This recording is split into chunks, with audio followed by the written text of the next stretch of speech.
Hello नमस्कार साथियों, स्वागत है आप सभी का आज की इस वीडियो में। आज की वीडियो में लेकर के आया हूँ बीएससी एग्रीकल्चर फर्स्ट सेमेस्टर में जो सब्जेक्ट आ जाता है फंडामेंटल्स ऑफ एग्रोनॉमी का।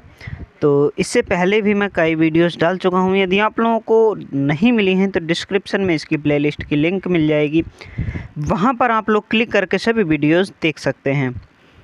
तो अभी तक आप लोगों ने ये चैनल को सब्सक्राइब नहीं किया है तो चैनल को सब्सक्राइब कर लीजिए, जिससे जो भी मैं वीडियो डालूंगा उसकी नोटिफिकेशन आपके पास सबसे पहले पहुंचेगी। तो आज की वीडियो में हम बात करने वाले हैं क्रॉप न्यूट्रिशन के बारे में। ठीक है, फसलों के जो पोषक तत्व होते हैं या पौध पोषक तत्व, इनके बारे में हम बात करने वाले हैं। तो वीडियोज़ अगर आप लोगों ने बाकी वाली नहीं देखी हैं, जो भी इससे पहले हमने डाली हैं वो नहीं देखी हैं, तो उसकी एक प्लेलिस्ट बनी हुई है, वो आप लोग देख सकते हैं। तो शुरू करते हैं। सबसे पहले इसमें बताया गया है कि वे तत्व जिन्हें पौधा जमीन एवं वायु से प्राप्त करता है। वे तत्व जिन्हें पौधा जमीन या वायु से प्राप्त करता है, ठीक है, एवं उसके बिना पौधा अपना जीवन चक्र पूरा नहीं कर पाता है। जिसके बिना जो है पौधा अपना जीवन चक्र पूरा नहीं कर पाता है, उन्हें क्या कहते हैं?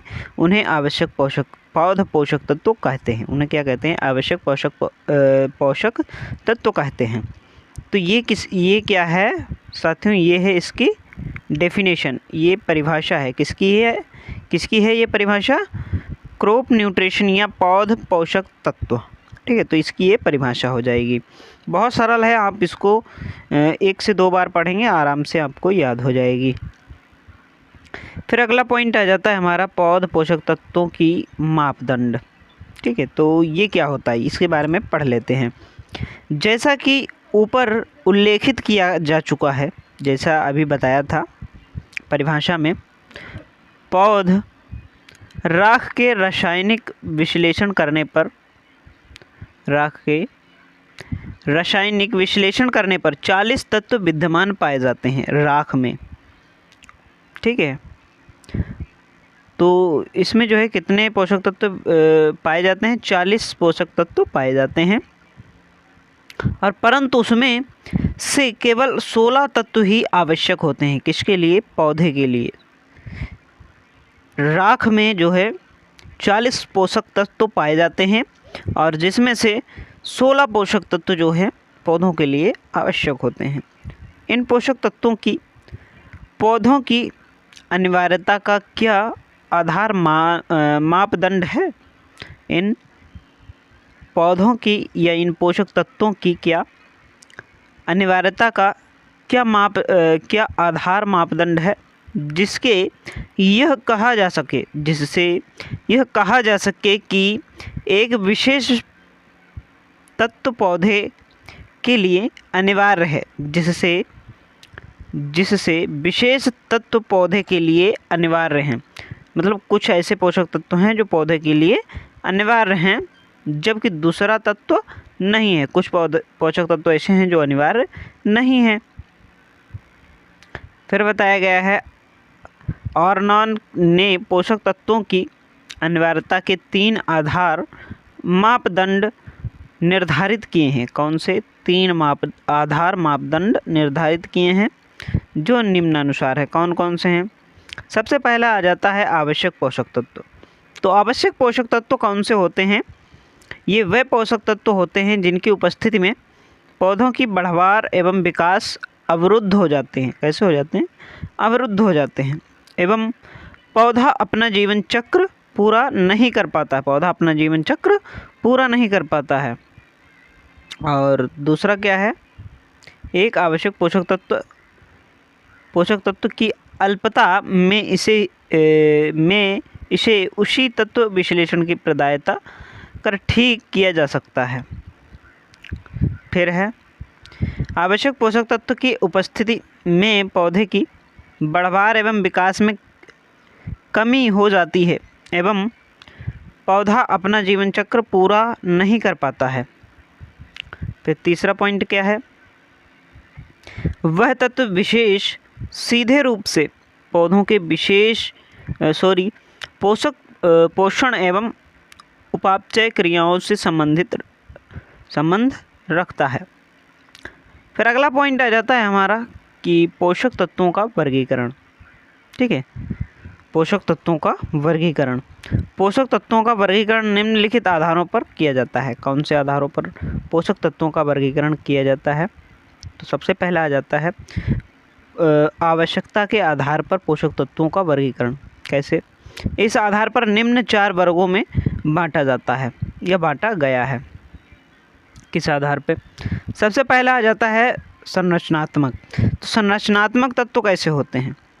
इस वर्ग में कार्बन, हाइड्रोजन, ऑक्सीजन आते हैं।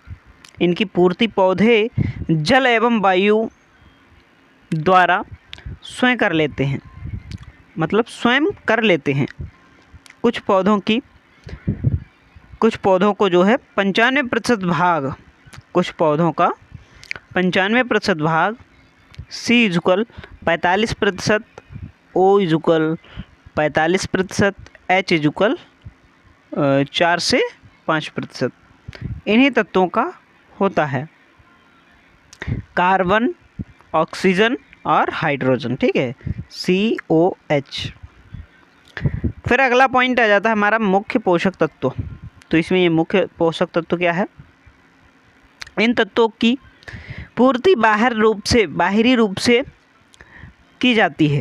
ये तत्व निम्न 2 प्रकार के होते हैं। कौन से होते? प्राथमिक पोषक तत्व और द्वितीयक पोषक तत्व। तो प्राथमिक पोषक तत्व कौन से होते हैं, इनके बारे में बात कर लेते हैं। तो यह जो है इस वर्ग में NPK आते हैं।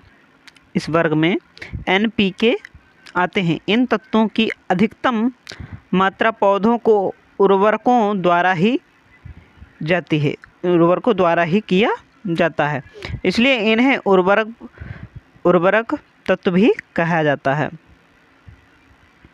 फिर अगला पॉइंट आता है द्वितीयक मुख्य पोषक तत्व कौन से हैं? इस वर्ग में CAMGS आता है। इनकी आवश्यकता प्राथमिक तत्वों से कम होती है। फिर अगला पॉइंट आता है सूक्ष्म पोषक तत्व। इनकी आवश्यकता बहुत सूक्ष्म मात्रा में 1 ppm से कम होती है।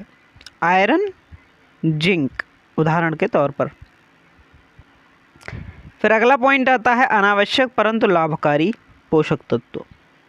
वैज्ञानिक HJ निकोलस ने कुछ तत्वों को आवश्यक नहीं लेकिन लाभप्रद बताया है या उन्होंने माना है। उन्होंने इन पोषक तत्वों को कार्यात्मक पोषक तत्व भी कहा है, NaCl। फिर अगला पॉइंट आता है हमारा पौधों के विभिन्न भागों पर प्रकट होने वाले कृमि के लक्षणों के आधार पर। तो इसमें क्या आ जाता है? कलिका पर लक्षण प्रकट करने वाले B और Ca। फिर अगला पॉइंट आता है कि नई पत्तियों पर जो है लक्षण प्रकट करने वाले SCUMN Fe। फिर अगला पॉइंट आता है पुरानी पत्तियों पर लक्षण प्रकट करने वाले कौन से हैं? NPK, MO और Mg मैग्नीशियम। फिर अगला पॉइंट आता है नई तथा पुरानी दोनों। तो इसमें आ जाता है जिंक। फिर अगला पॉइंट आ जाता है हमारा कि विभिन्न पोषक तत्वों के कार्य एवं कमी के लक्षण कौन कौन से हैं। सबसे पहला आ जाता है नाइट्रोजन। तो नाइट्रोजन का कार्य क्या होता है ये पढ़ लेते हैं पहले।